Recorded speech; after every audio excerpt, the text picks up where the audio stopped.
नमस्कार, मैं हूं आपके साथ पूर्वी राय और आप देख रहे हैं ARS 6 न्यूज। आइए बढ़ते हैं आज की खास खबरों की ओर। रामबन से यासीर बहरू की रिपोर्ट। आज एक महत्वपूर्ण सार्वजनिक संबोधन में एक प्रमुख राजनीतिक नेता विकार रसूल वानी ने गुल संगलदान के निवासियों से बातचीत की। उनके भाषण में क्षेत्र के सामने आने वाले ज्वलंत मुद्दों पर ध्यान केंद्रित किया गया, जिसमें बुनियादी ढांचे का विकास, बेरोजगारी और बेहतर स्वास्थ्य सेवाओं की आवश्यकता शामिल है। जम्मू और कश्मीर के एक प्रसिद्ध राजनीतिक व्यक्ति विकार रसूल वानी ने गुल संगलदान रामबन में एक बड़ी भीड़ के सामने एक शक्तिशाली भाषण दिया। यह कार्यक्रम, जिसने काफी ध्यान आकर्षित किया, वानी के लिए क्षेत्र के विकास के लिए अपनी दृष्टिकोण को रेखांकित करने और स्थानीय आबादी की चिंताओं को दूर करने का एक मंच था। अपने संबोधन के दौरान वानी ने गुल संगलदान में बुनियादी ढांचे के विकास की तत्काल आवश्यकता पर जोर दिया। उन्होंने क्षेत्र में बुनियादी सुविधाओं की कमी की ओर इशारा किया और नई परियोजनाओं को आगे बढ़ाने के लिए प्रतिबद्ध थे, जो सड़क, बिजली और पानी की आपूर्ति में सुधार करेंगे। उन्होंने बेरोजगारी के उच्च स्तर, खासकर युवाओं के बीच, के बारे में भी बात की और स्थानीय उद्योगों और सरकारी कार्यक्रमों के माध्यम से रोजगार के अवसर पैदा करने की पहल का प्रस्ताव रखा। वानी के भाषण का एक और प्रमुख केंद्र स्वास्थ्य सेवा था। उन्होंने क्षेत्र में चिकित्सा सुविधाओं तक सीमित पहुंच पर चिंता व्यक्त की और गुल संगलदान में एक अच्छी तरह से सुसज्जित अस्पताल की स्थापना की वकालत करने का वादा किया। वानी ने शिक्षा के महत्व पर भी प्रकाश डाला और क्षेत्र में बेहतर स्कूल और उच्च शिक्षा संस्थान स्थापित करने का आह्वान किया। कई उपस्थित लोगों ने उम्मीद जताई कि इस संबोधन के दौरान किए गए वादे समुदाय के लिए ठोस लाभ में बदल जाएंगे। अंत में गुल संगलदान में विकार रसूली वानी के संबोधन में क्षेत्र के सामने आने वाली चुनौतियों का समाधान करने और सार्थक बदलाव लाने के उनके दृढ़ संकल्प को रेखांकित किया। उनके भाषण ने लोगों को प्रभावित किया है, जो निकट भविष्य में उनके विजन को साकार होते देखने के लिए उत्सुक हैं। प्रिय नेता,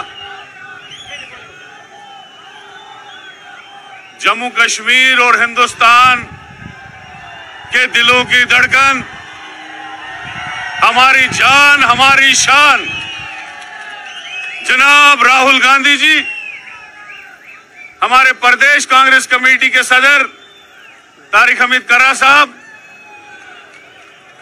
AICC के सेक्रेटरी मनोज यादव जी, हमारे डोडा वेस्ट के कैंडिडेट डॉक्टर प्रदीप कुमार भगत जी, हमारे इंदरवाल के कैंडिडेट शेख जफरुल्लाह साहब, हमारे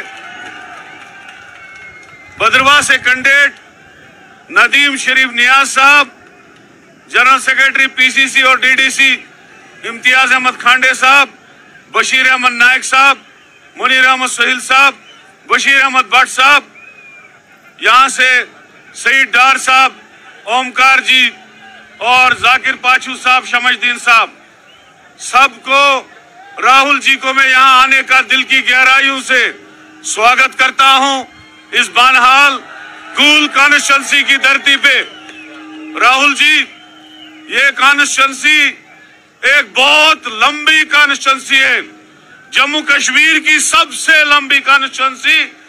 एक कोने से दूसरे गांव तक 150 किलोमीटर का सफर करना पड़ता है बाय रोड, क्योंकि इस कॉन्स्टिट्यूंसी के साथ शरारत की गई और 2 कॉन्स्टिट्यूंसियों को जोड़ के एक कॉन्स्टिट्यूंसी बनाई गई। इसलिए मेरी गुजारिश है, जब भी हमारी सरकार मरकज में आएगी, डिलिमिटेशन कमीशन को दोबारा बनाया जाए ताकि वो रिव्यू किया करे, क्योंकि ये जो कॉन्स्टिट्यूंसियां बनी है, ये इसमें जस्टिस नहीं हुआ है लोगों का। दूसरा जनाब, जम्मू कश्मीर में बहुत ज्यादा बेरोजगारी है और मुझे यकीन है जब भी हमारी सरकार जम्मू कश्मीर में आएगी, बेरोजगारी पे काबू किया जाएगा, डेली वेजर और कैजुअल वेजों के लिए जस्टिस किया जाएगा और बहुत सारे इशू हैं यहाँ के, यहाँ गुल बानहाल के, इस कॉन्स्टिट्यूंसी के और चिनाब वैली के, जिसमें तमाम बिजली के प्रोजेक्ट सारे जो है चिनाब वैली में बन रहे हैं, चिनाब के पावर पे बन रहे हैं। साथ में ही सावला कोट का प्रोजेक्ट जो 1845 मेगावाट का है, यहाँ से 20-30 किलोमीटर दूर चिनाब पे बन रहा है, उसमें हमारे लोकल लोगों को लगाना लगाना चाहिए, 90% लोकल लोगों को लगाना चाहिए, क्योंकि बाकी प्रोजेक्टों में बाहर से लोग लाए जा रहे हैं। इसलिए मेरे भाइयों, हम जी तोड़ से जान लगा के इस कॉन्स्टिट्यूंसी में काम करेंगे, इस कॉन्स्टिट्यूंसी को आगे बढ़ाएंगे।